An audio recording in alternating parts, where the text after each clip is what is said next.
আসসালামু আলাইকুম দর্শক, দেখতে পাচ্ছেন নদীর পানি কিন্তু বিপদসীমার উপর দিয়ে প্রবাহিত হচ্ছে। নদীর পানি এতটাই বৃদ্ধি পেয়েছে যে ব্রিজের কানায় কানায় বাড়িতে পানি প্রবেশ করছে, লোকালয়ে পানি প্রবেশ করছে। পানি কিন্তু বিপদসীমার উপর দিয়ে, আসলে এখানে দেখলে বুঝতে পারছেন।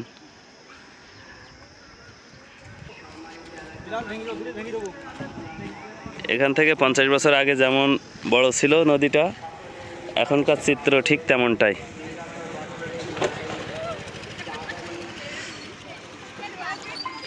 দুই পাশের স্থাপনাগুলো ভেঙে পড়ছে নদীর ভিতরে।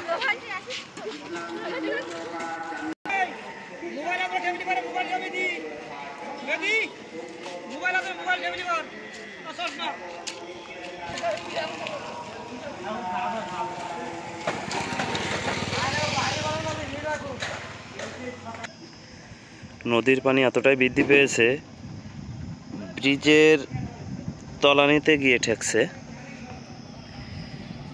এখানে আর মাত্র 5 ফুট পানি থেকে উচ্চতা রয়েছে ব্রিজটি, যেখানে ব্রিজটি প্রায় 10 ফুট মতো উচ্চতায় ছিল গত জোয়ারে। এই জোয়ারে পানি অত্যাধিক বৃদ্ধি পেয়েছে। দরগাপুর অংশের এখানে ভাঙন দেখা দিয়েছে, যান চলাচল কিছুটা বিঘ্নিত হচ্ছে।